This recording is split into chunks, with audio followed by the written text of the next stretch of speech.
Welcome to 10 minutes of international current events. I'm Carl Azus, broadcasting from the CNN Center. First up, shares of Mitsubishi Motors, a car maker based in Japan, are at a record low. Why? Car companies are required to test the fuel efficiency, the gas mileage of their vehicles.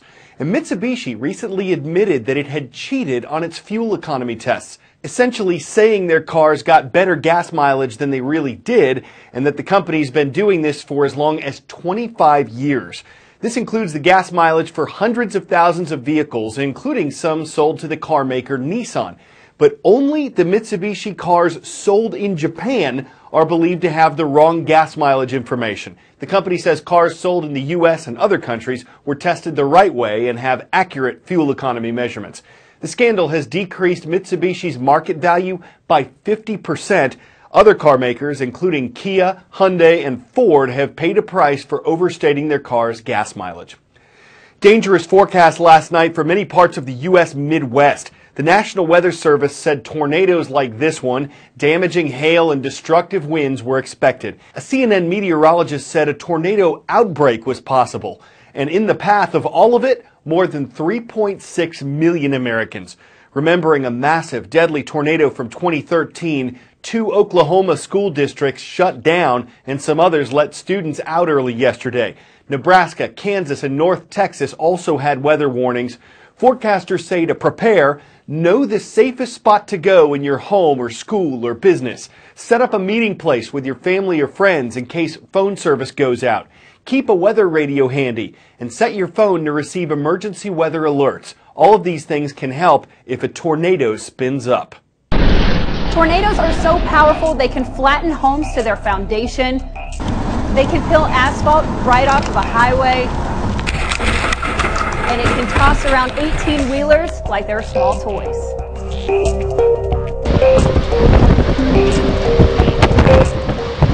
Tornadoes can be the most deadly and destructive weather phenomenon on Earth. In fact, about 1,000 tornadoes occur every year in the U.S. That's more than anywhere else on the planet. Some of the strongest tornadoes can pack winds of 300 miles per hour or more. It can be as small as a couple hundred yards wide, all the way to 2.5 miles wide, and their path of destruction can be a couple hundred yards or extend out 50 miles or more. When conditions are just right, you'll get warm, moist air coming in from the Gulf of Mexico. That will collide with dry, cooler air from the north. When these air masses collide, it creates a lift in the atmosphere. And when you get those winds rotating and increasing speed with height, that will create a horizontal column of air that's spinning. Then you get a downdraft from a thunderstorm, and that will pull that column of air all the way down to the ground. And then you have a tornado.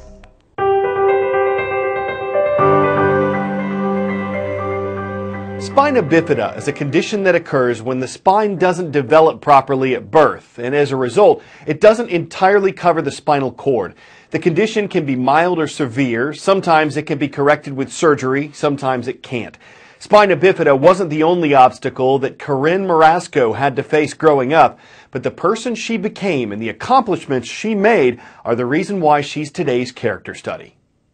25 years after I first met her during my residency at the University of Michigan, Dr. Corinne Marasco is still teaching me about the wonders of the brain. Our job is to kind of recapitulate what should have happened in nature. Right now, Corinne is operating on the brain of this 2-year-old boy. She's training the next generation of neurosurgeons. And if that weren't impressive enough, she's doing it all from a wheelchair. Often I think people choose careers and jobs because they want to pattern themselves after someone. I didn't know anybody that was quite like me. And as a result, I kind of chose my own path. And in some ways, that's extremely liberating. Corinne didn't just break the mold, she shattered it. And in 2005, became the first woman chair of neurosurgery in the country. Next time you see someone who doesn't fit the mold of what you think someone should be, think outside the box. Dr. Sanjay Gupta, CNN, reporting. I love you.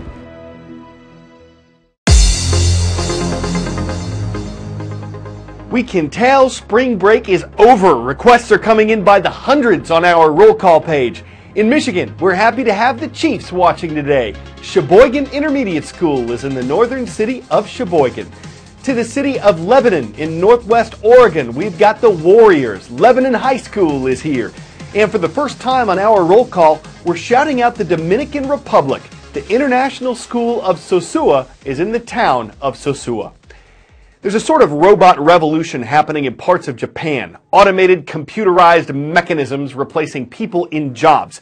Japan has just under 127 million people. That population is shrinking and aging. Shrinking partly because of a low birth rate, aging because the life expectancy continues to go up. Will robots be an effective solution to the challenges this creates? I can finally talk now. Here, they're everywhere. Who, you ask?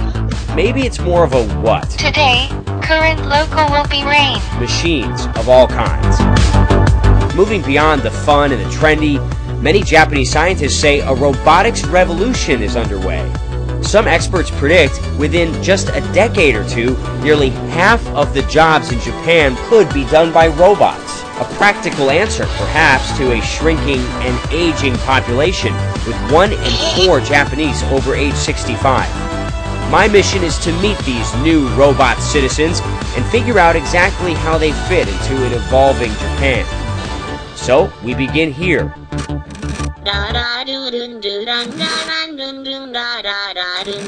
Meet Churi, my personal robot in Japan's first hotel run mostly by robots. Good night, rest well.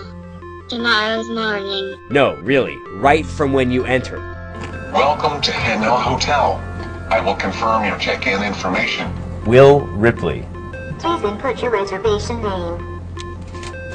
Got my room key? The 264. check-in process is now complete. A robot checks you in. It's your concierge. I'm really hungry. Can you recommend a good place to get lunch? There are many restaurants inside the park where you can enjoy a wide variety of dishes. There's a ridiculously slow-moving robot porter. We're really moseying along here.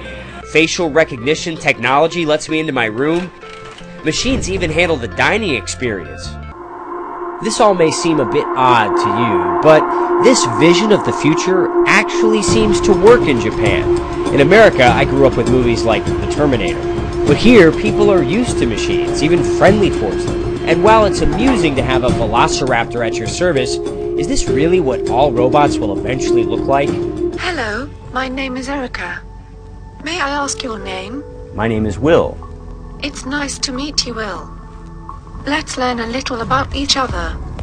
To start off, where are you from? I'm from the United States. Ah, the United States. I'd really like to try a hamburger someday. Haha. From human-like robots to something a little more robotic. Back in Tokyo, I made a stop at MJI, the company that created Tapia, a robot assistant for your home.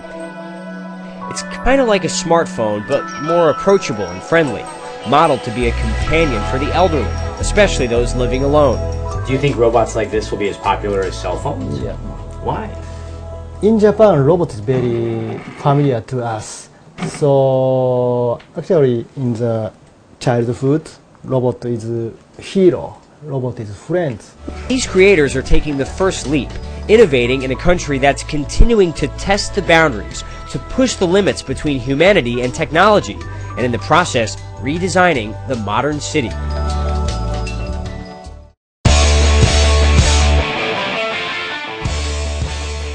Ready, set, have a seat, go.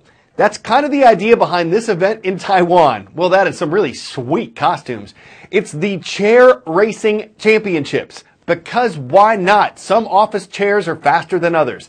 While many competitors had winning outfits, winning the race seemed to come down to the type of office chair and the technique of the sitter. And no one was guaranteed a victory just because they had crazy legs. For official rules and final standings, you'll have to see the champion, who's also the chairman, who may chair the board, but doesn't chair the trophy. Now, you might call that uncharitable, chairless, or unchairing, but if all he chairs about is a chairving income-chairable wins, his record is beyond come chair. I'm Charles Zeus for CNN Student News.